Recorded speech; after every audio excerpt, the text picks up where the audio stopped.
what ifs, a phenomenon that's pretty prevalent in the NBA. What if Steph Curry got drafted 7 overall? What if Donovan Mitchell and Rudy Gobert were drafted to the Denver Nuggets? Some people don't know that.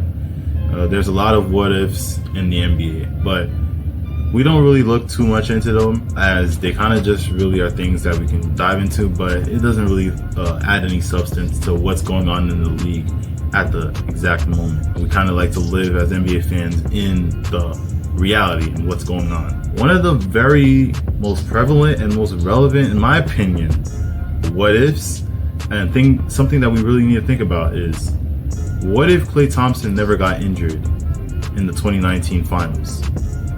What would have happened? And that's what we're going to kind of get into and dive into. What were the statistics and the things that happened?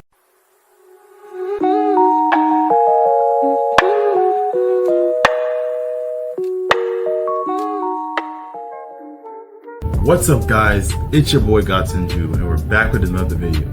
Today I'm going to be talking about Klay Thompson, and if he was never injured in the 2019 NBA Finals, what would have happened for his career, and where would he be all time in the three-pointers made in NBA history. Before we get into that, make sure you guys like and subscribe so you don't miss another video. Don't forget to turn on notifications. I'm going to be making videos every week, so stay tuned for new videos. So right now, Klay Thompson sits 6th all-time in three-pointers made with 2,487 threes at the making of this video. This, of course, is an incredible feat because it puts him around the names of Steph Curry, James Harden, Ray Allen, Reggie Miller, and all these really great three-point shooters. And that's an amazing place to be, but is that really where Klay Thompson would be statistically if he never got injured all time? Stephen Curry was going into his 15th season this year, while Klay is going into his 11th season. Klay is 2 draft seasons behind Curry, so that only means that, you know, those very remaining 2 seasons that he missed, keep that in mind in this video. Klay Thompson has averaged 3.1 made threes throughout his entire career. Now let's add those 4 lost seasons, those 2 seasons that he didn't play, into the equation. Typically the NBA has 82 games, but let's be realistic. Klay isn't playing every single game.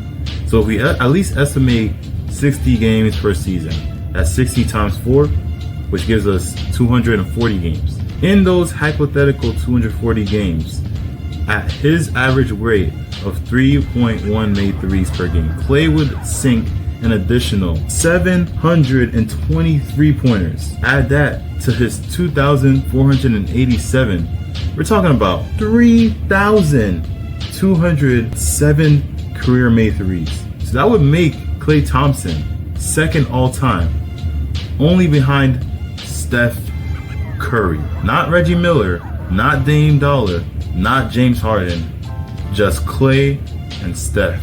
Now, you might argue, well, Klay's efficiency isn't been the greatest recently, and that's fair to say, but look at the stats and look at what he's done three-pointers made wise. So let's give Klay the flowers that he deserves. And he did this with fewer games, less ball dominance, and an ultimate team player with just those 2 missing years. Numbers don't lie, and I can only imagine where he'd be if he had not got injured those 2 years. Steve Kerr said it himself. Those 2 seasons that he had missed was clearly what made him very, very, very down, because he knew he was in his prime. He knew that he was going to explode in those 2 years. And so that's why I think it wouldn't really have slowed down at that point in time. As a matter of fact, I think he would have been amazing.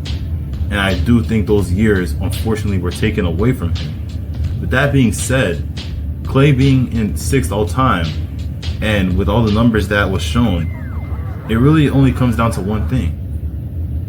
He's just numero dos.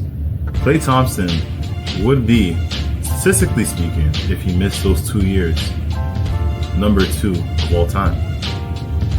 Hope you all enjoyed, and as always, until next time.